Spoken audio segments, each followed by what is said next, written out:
Pagdating guys sa pagtatile sa flooring, may kanya-kanya tayong mga diskarte, di ba? Lalong-lalo na kung dry pack yung method yung gagamitin mo. Ito sa kanya, tingnan niyo pagmasdan niya ang kanyang diskarte. So bali, binasa niya muna yung flooring, tapos sa kanya nilagay yung masa niya na dry pack. Siyempre ginamitan niya ng tawagin ay bara ba para masiksik. Okay, no? Para good talagang malinis.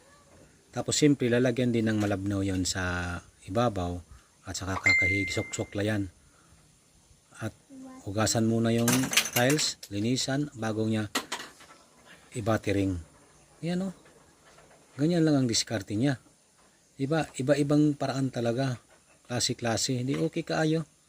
Ang kinalabasan, parehas lang din ang pagka-tiles malinis makagawa. Magkaiba lang ang diskarte. Kaya salute sa mga galing dyan, mga tile sitter. Shout out sa inyong tanan. Panoorin nyo to guys ang diskarte niya. Oh. Bale magta-tile siya sa wall na kung saan yung wall may luma ng may naka-install na talaga tiles na hindi niya dinismantle. So kadalasan kayan pag ganito kasi mayroon silang pinapahid dyan mismo sa dating tiles ba para kumapit yung panibago. Yung ang kadalasan. Pero sa kanya wala oh. Adhesive lang yan or simento na may halo. Saka diretso lang yan. Tingnan nyo yung wall. Malinis na malinis. Walang may pinahid man lang kung ano yan para kumapit ba. Tingnan nyo. Hindi kaya mabaklas yan guys. Sa tingnan nyo guys. Anong masasabi nyo dyan? Panoorin natin to guys yung discard yan dito. Tatalo siya dito sa may mga kantuhan ng mga pintuan ba. Ba mahirap-hirap ito. May ganito. No? Ang kanyang ginamit na pang measure, yung tiles lang mismo yung retaso ba, na kasing lapad ng kanyang tiles na i-install. Maraming nga lang tanda niya dun sa tiles oh. Kaya ginuguhitan niya. Ang kanyang panukat ba, magaling ito sa diskarte. Pero bakit hindi siya gumamit talaga ng eskwala para makita talaga yung galawan? Siguro di siya marunong. Meron kasi guys ano, sa ibang bansa, lalo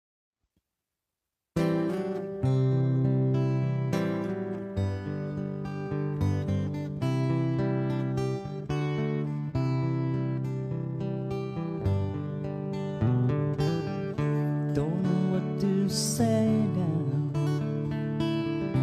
Don't know where to start. ito, sasabi ko talaga magaling ito. No? Magaling siya sa mga pagkuha ng tamang tanda talaga. Oh. Diba? Walang sablay. Nice. Tingnan niyo to guys yung discard yan dito. Tiles yan, porcelain tiles. Oh. Maganda pa ng design. Kung baga gagawa siya dito ng TV console na ang gamit niya tiles mismo. Kasi kadalasan kasi pwede man PVC, plywood, gypsum board. Marami. Ito sa kanya malupit kay tiles talaga. Yan oh. Mayroon pang overhead oh. Tiles din. Pero nilagyan niya ng bakal. Tapos andito sa wall na nakadikit, puro din tiles. Partida guys, naka-tiles na yung wall dito sa baba. Pinatong na lang kumbaga yung para sa kaniyang panel. Ang magandang diskarte ay ang sa taas lang ang alanganin. You know, okay kaayo. Ito guys yung malupit na tile sitter. Meron siya installa doon sa may corner na. Wala nang sukat-sukat. Wala nang measure-measure. Mata-mata lang. No? Tingnan niya ngayon kung paano niya diskarte yan. Sige na. Wala yung tanda ha.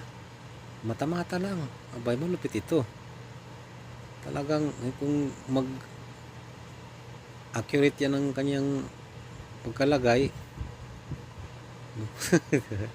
Ayan ang sinasabing mata-mata lang. Baka naman kasi mayroon na yan sukat ba. Nakukunwari ka lang ha. Kaya nga, baka may tanda ka na dyan, ha?